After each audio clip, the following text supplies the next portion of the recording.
This man made the same game in 8 engines.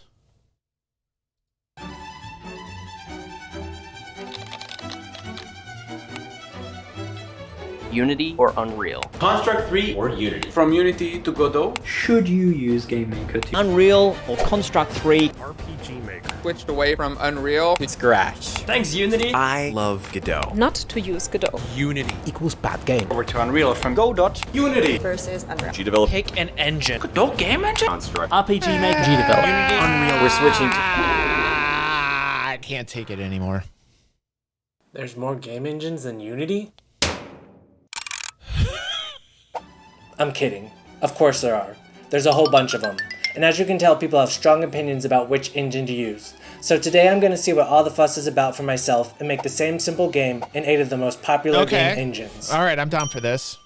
Let's try So it let's out. get to it. We'll start with Unity just because it's the most popular engine and it's the one I'm most familiar with. And by that, I mean it's the only one I've ever used. These are some popular games made with Unity. And of course, we can't forget about the highest tier games made by yours truly.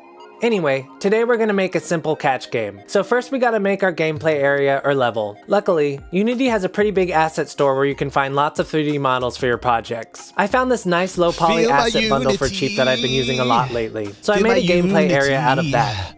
Then I found this free character model to Feel serve my as our Unity, player. baby. We'll just plop him right Feel into my the game. Unity, baby. And this bag of grain will serve as the falling object that our player has to catch. Now with all of our game objects in the game, we want to give them some functionality. The way you do this in Unity is by writing C# All code in over something your called a face. script. So I put a script in the player that Unit makes the of player Unity. move when you push the arrow keys. I got There's a script on the place bag that of said grain that unit tells it to of Unity, disappear when the unit player of touches Unity, it. And there's a unit script inside of the score Unity. up here that says, Unit when the of player touches the bag of Unity. grain, add 1 point to the score. So in this way, all of our game objects and scripts work together to make our tiny little game come to I life. just want that music in the background so I can sing over it. This guy's completely ruining my vibe. I understand he's trying to show us this in Unity, but literally just need this music so I can sing my song, A Unit of Unity. Unit of Unity. Unit of Unity. I got a unit on your face. Pardon me. Is that the place? Unit of Unity. Right, fingers. You're feeling me now. You're feeling my flow. I said I got a unit. And that's all there is to it, really. Now, of course, I glossed over a couple things, and there are way more complexities that Unit come of with making a Unity. bigger game. But luckily, Unity is well suited to What's up, handle Gator? almost all of them. Welcome to the Overall, stream, I'd dude. say Unity is a great all-purpose engine. Next up is Unreal Engine. I have to admit, I was a little Dude, intimidated it's to got try to, it's Unreal got to. because it has a reputation for having a steep learning curve. It's capable of creating truly impressive graphics in games like these. But can I harness even the tiniest bit of its power? Let's find out. Well, first thing I noticed is that the program itself is huge. My computer and modem were struggling just to download and install it. Once I got it running, I decided to take a slightly different approach to building the game this time around. I want to get the basic mechanics in place before tackling the visuals. So first, we'll drop in a camera and guys. start working on the player movement. I missed this this. barrel I is our missed player, this. by the I way. need to stream Just like every in day. Unity, you code scripts that you attach to your in-game objects. But you have to code the scripts in C++, which is a language I don't know. So I opted to use Unreal's visual scripting system called Blueprints instead. Blueprints are like pre-made blocks of code, and you attach those to your game objects. So first I made a blueprint for the player's movement. Okay. Then I used Unreal's built-in physics to add gravity to our ball to make it Right. fall. Then I made 11 spawn points and positioned them in the sky so the Okay. ball spawner will know where to spawn balls. Alright. Then just like our last game, I added a blueprint that tells the It is very important to know where your balls are spawning. I'm just saying. In game development, it's probably one of the most important elements to focus on, where your balls will spawn. ball to Unit disappear of and increase the score if it Unity. touches the player, or to disappear and set the score to 0 if it touches the floor. And now that the basic mechanics are in place, I want to lean into the strength that's of what the I hear engine. from devs. Gunther, It's throw very on the easy to use that RTX. style. So I went to the Unreal Engine marketplace to get some fancy 3D models. And honestly, this place is awesome.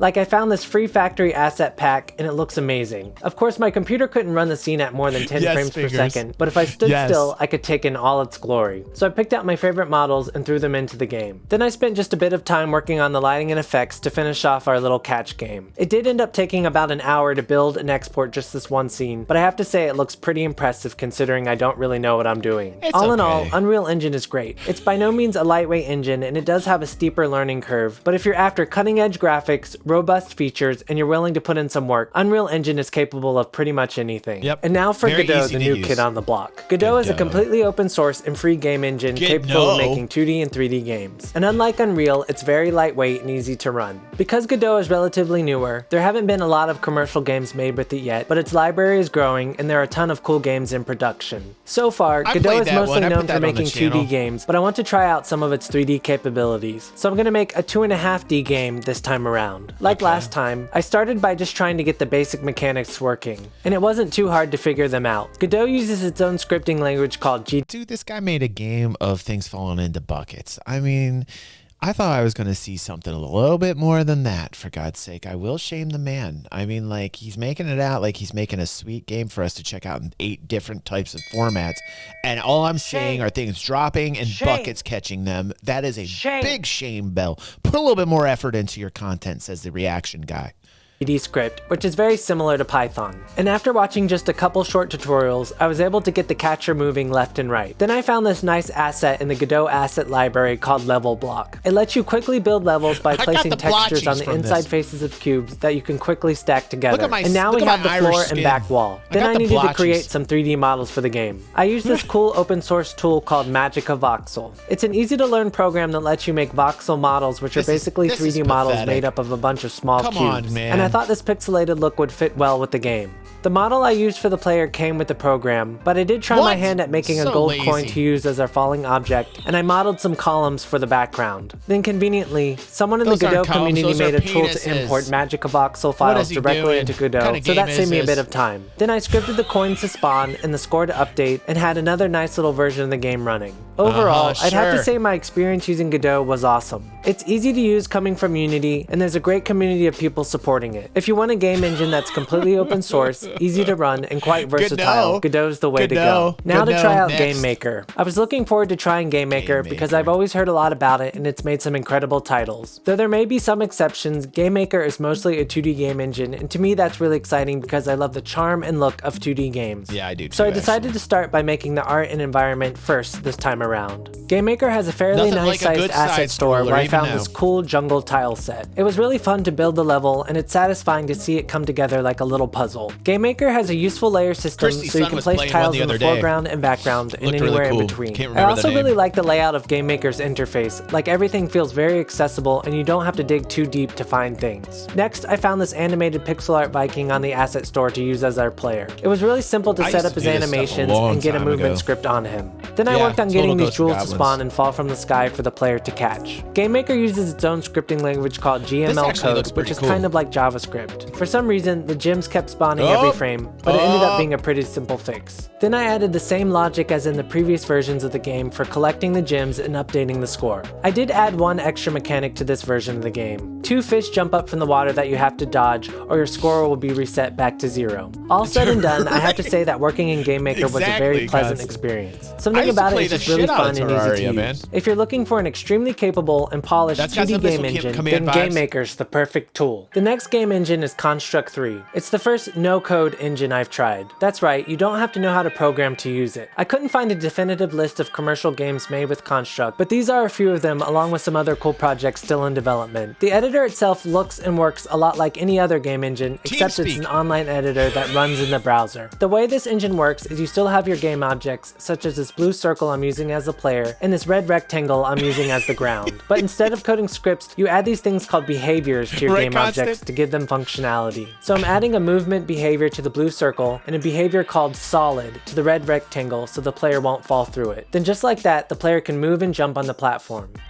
Then I went on itch.io and found some free pixel art sprites to use instead of our basic shapes. I like With the other those, one I for quickly side designed scrollers a better. tiny pirate themed level. And now our pirate player is able to run and jump around in the level. Then I added chests that will fall from the sky for our player to catch. That was easy to do as well. I just added a physics behavior to the sprite. Next we need to handle the player catching the chests and updating the score. Instead of writing code for this, Construct uses events. All I had to do was add in a collision event and say I want the score to increase when the collision event between the player and chest happens, and an event to reset the score when a chest hits the ground. And by using behaviors and events in this way, I quickly finished our little catch game. Overall, I'd say my experience using Construct 3 was great. It's really cool to be able to quickly get a game up and running without worrying about how to code it. I can definitely see myself using it to make smaller projects and prototypes in the future. Now for another no-code 2D game engine called GDevelop. I actually couldn't find any well-known commercial games made with GDevelop because I think it's still an emerging engine. But their website has an impressive showcase of projects and there's a growing community of developers excited about the engine. On to making our game. GDevelop has a built-in pixel editor called Pascal, but I decided to use some art from their free asset library. The process for making the game in GDevelop was very similar to Construct. I was able to quickly get our player moving on a platform by adding behaviors to them. Then I made crates fall from the sky by putting a physics behavior on them. In this version of the game, I added falling missiles that the player has to dodge. And just like with Construct, there's an event system to handle what happens when the player catches a falling crate or gets hit by a missile and the other game mechanics. A little bit more spectacular. Then I filled out the level by adding a background with trees and clouds and a score up top. And just like that, we have another finished version of the game. All in all, I'd say GDevelop is an awesome engine for anyone wanting to try 2D game development for the first time.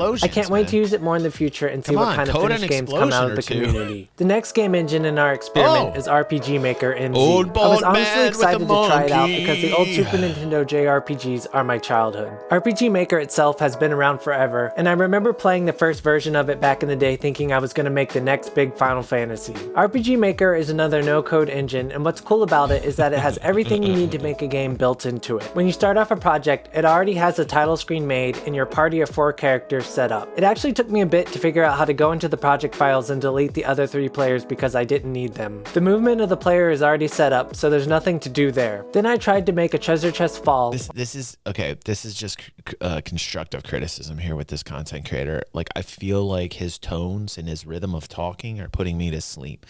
Like, I feel like there needs to be some more alliteration or something to that nature, or perhaps a rhythm change, because the way he's speaking is as if I'm listening to code. You can tell he's coded all these different programs in these engines because he must be fresh from it, because when he's talking, it's like, yeah, I'm starting to fall asleep, you know what I'm saying? Or in this case, slide down from the top of the screen. Something. RPG Maker Spice has it up its with own event something, system, you know, but it works a bit differently than Construct and GDevelop. I had to look up a bunch of stuff, but eventually I managed to get the chest moving across the screen and the player able to collect it. Then I used some built-in tile sets to make the level. This was probably my favorite part of making the game. Next, I used the event system to spawn more chests for the player to collect. There wasn't an easy way to set up the score at the top, so I made an event that triggers this pig to tell you your score. No. I'm feeling it. I'm feeling the skip because I just do. I've got it. I've got to say it, and when I feel it, I got to push this button. No, I just got to skip it. It's Incoming salad bites. I appreciate what he's trying to do. I really appreciate that. But Jesus, I'm sorry. I'm so sorry. Just constructive criticism. Pepe.